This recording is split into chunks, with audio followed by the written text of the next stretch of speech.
તો કેમ છો મારા વાલા ખેડૂત મિત્રો હું અકમલવદી તમારા બધાનું સ્વાગત કરું છું આપણી ખેડૂત સેવક યુટ્યુબ ચેનલમાં। તો મિત્રો આપણે એક નવી અત્યારે શરૂઆત કરવા જઈ રહ્યા છીએ। તો મિત્રો આપણા સોશિયલ મીડિયાના માધ્યમથી હું બધા ખેડૂત મિત્રોને આવનારા ટાઈમમાં છે ઘણી બધી છે ખેતીને લગતી છે, સરકારી કોઈ પણ યોજનાને લગતી હોય તો એ બધી માહિતી મિત્રો છે હું તમને પ્રોવાઈડ કરવાનો છું। તો સૌથી પહેલાં મિત્રો હું વાત કરું કે સરકારી યોજનાની, તો સરકારી યોજનામાં મિત્રો હું તમને ટોટલ માહિતી આપીશ કે ભાઈ ક્યારથી તમે છે એ અરજી એની માટે તમે છે ફોર્મ ભરી શકો છો, એની માટે તમારે કયા કયા ક્રાઇટેરિયા છે,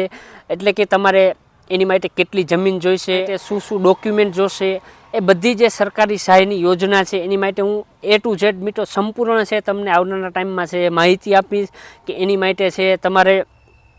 કઈ રીતે અરજી કરવાની રહેશે, અરજી કર્યા પછીની એની પ્રોસેસ શું છે, એ બધી મિત્રો હું તમને આવનારા ટાઈમમાં છે માહિતી આપવાનો છું। પછી ખેતીને લગતી કે કોઈ પણ આપણે છે પાક વાવેલો છે કે ઉદાહરણ તરીકે આપણે કપાસ વાવેલો છે તો કપાસમાં મિત્રો સારું ઉત્પાદન કઈ રીતે લઈ શકીએ અને કોઈ પણ રોગ જીવાત આપણા ખેતરમાં આવે છે તો એને આપણે રોગ જીવાતને આપણે મિત્રો અટકાવવા માટે એની માટે શું શું પગલાં લેવા જોઈએ, કપાસમાં કયા કયા ખાતરનો આપણે ઉપયોગ કરવો પડે કે જેનાથી છે આપણું ઉત્પાદન છે સારું આવી શકે।